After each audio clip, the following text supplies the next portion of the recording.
And that is why France admires you and loves you. C'est pour cela que la France vous admire et vous aime. He later added that although the offence remained unacceptable, he understood that Zidane had been provoked. Zidane quickly apologised for his actions to the children who had been watching the game around the world. However, he refused to apologise to Materazzi himself, claiming he didn't want to show that it was all right to verbally abuse someone. Luckily for Zidane, his apology not only won the hearts of many fans, it also soothed his sponsors, who remained by his side throughout the ordeal. While many fans and commentators saw Zidane's controversial exit from the game as a tragic end to a brilliant career, some gave it a more positive spin. What really amazed me is that France had been so shocked by the Zizou event, and especially that it had been such a drama. We thought that it wasn't that dramatic. On the contrary, it's a rather great exit.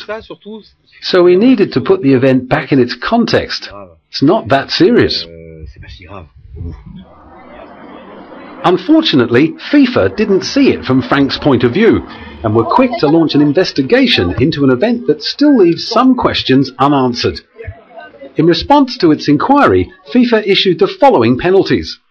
Zinedine Zidane has been suspended for 3 matches and fined with 7,500 Swiss francs. However, that's the big important information, the committee has taken note that Zinedine Zidane has ended his international career and has taken note of Zinedine Zidane's gesture to do 3 days of community service within the FIFA humanitarian activities. Such a gesture was nothing unusual for the former footballer, who despite his on-field altercations had often been touted as the game's perfect role model. Zidane's commitment to giving back has always been exemplary, and now that he has retired, he spends a good deal of his time putting his name to good use, by helping those less fortunate than him all over the world.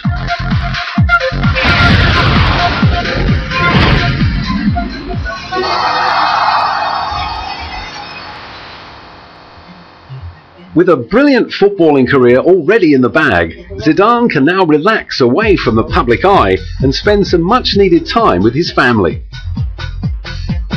After 17 years at the top of a game dominated by the bounce of a ball, he no longer has to worry about making it to training on time, catching flights or remaining in peak condition.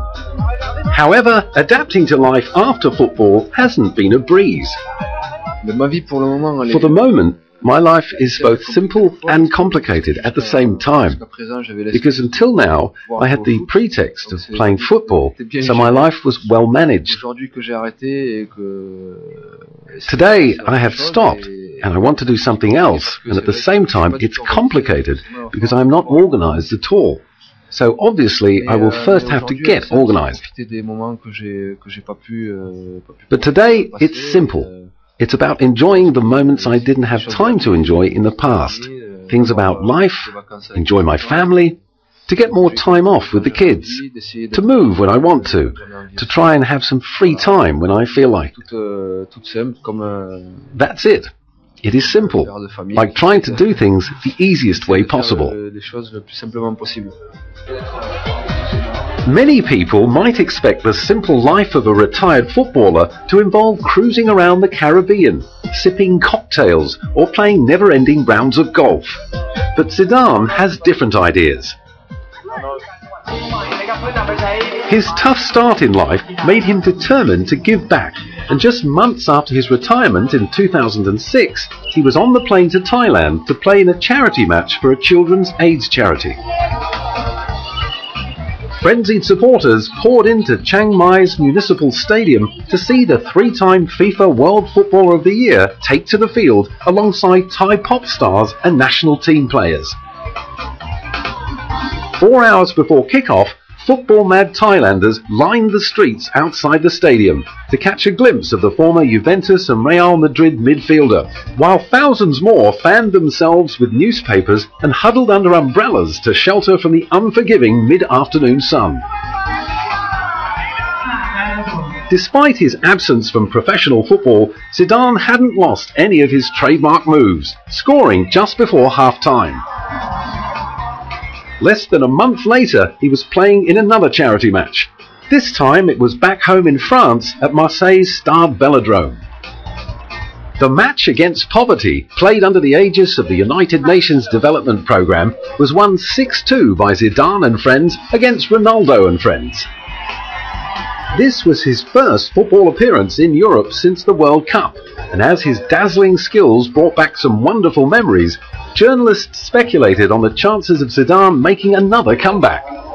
The most popular theory was that Zidane would join former Real Madrid teammate David Beckham at the LA Galaxy and play out his post-retirement years on Easy Street in Major League Soccer. Zidane was quick to quell the rumours, although he did admit he missed the action.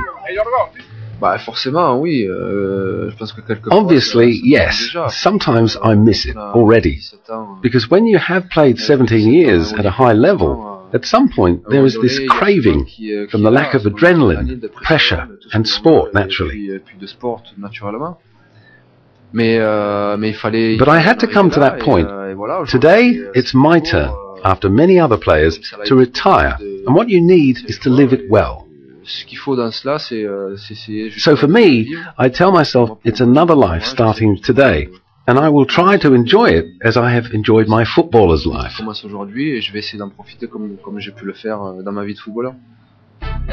More recently, Zidane took his charity campaign to Cairo in Egypt.